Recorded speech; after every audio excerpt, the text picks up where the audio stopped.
O motim de Wolverhampton de 1835 foi um surto de violência por ocasião de uma eleição suplementar muito disputada para o distrito eleitoral do condado de South Staffordshire da Câmara dos Comuns do Reino Unido durante quarta e quinta-feira, 26 e 27 de maio de 1835. Os magistrados, afirmando que uma multidão perigosa havia se formado, que estava atacando eleitores e danificando propriedades, chamaram os dragões. Os soldados, sob o comando de um capitão Manning, atiraram na multidão que havia recuado para o cemitério e feriram 4 deles, incluindo 3 meninos. Um dos feridos, que havia recebido um tiro no joelho, teve a perna amputada. O motim recebeu grande atenção na época e foi o assunto de uma discussão na Câmara dos Comuns e de um inquérito especial, que isentou os soldados e magistrados da culpa. Não está claro até hoje se suas ações foram de fato justificadas pela situação no local. De qualquer forma, o motim ilustra o alto nível de tensão social nas cidades inglesas daquele período. Na verdade, foi comparado na época a motins anteriores análogos em Bristol e Manchester. A eleição suplementar de South Staffordshire foi realizada após a aprovação do Reform Act 1832. Um candidato foi o político Whig, Coronel George Anson, um MP experiente e irmão do Conde de Lichfield, que tinha muitos seguidores na área.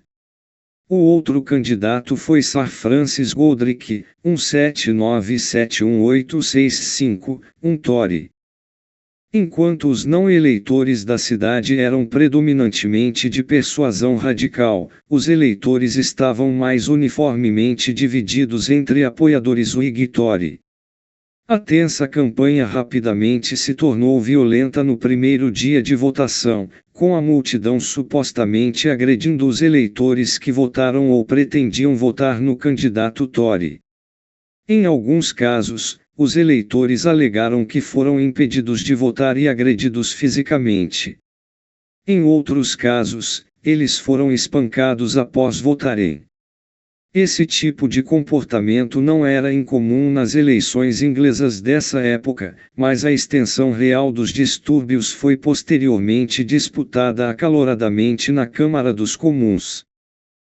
Após a votação ter sido concluída no primeiro dia, uma massa de apoiadores de Anson cercou a sede da campanha de Goldrick no Swanine e jogou algumas pedras nas janelas.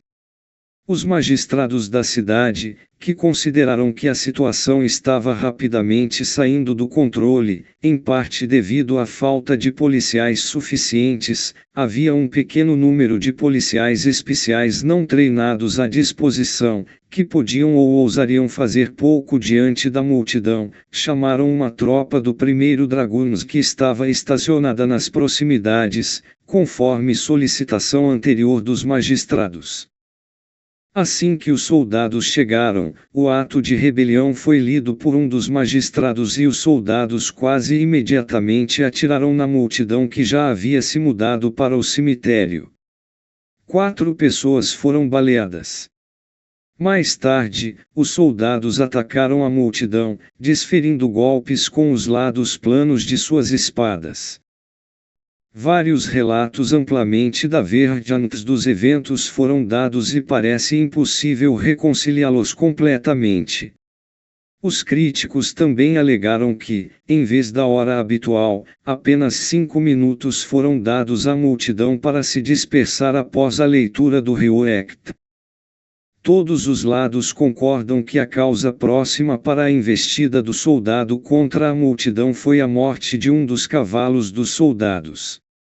No entanto, os relatos diferem substancialmente sobre o que realmente aconteceu com o cavalo.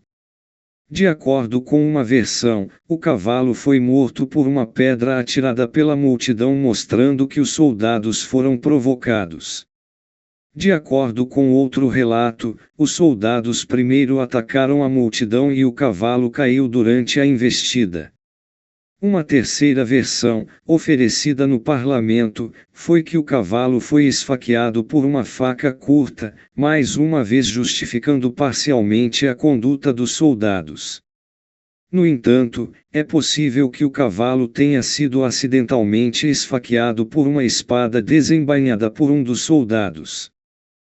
Outra fonte de discórdia foi a subsequente dispersão dos soldados em pequenos grupos de 2 e 3. De acordo com uma posição, essa era uma medida irregular, pois os soldados não estavam mais sob o controle dos oficiais e podiam se envolver em atos de crueldade desenfreados. Outros alegaram que essa dispersão era necessária para patrulhar a cidade e restabelecer a ordem pública. Sir Francis Goldrick realmente venceu a eleição e sentou-se por 2 anos no parlamento, não concorrendo à reeleição em 1837. Durante esse tempo, ele nunca se levantou para falar.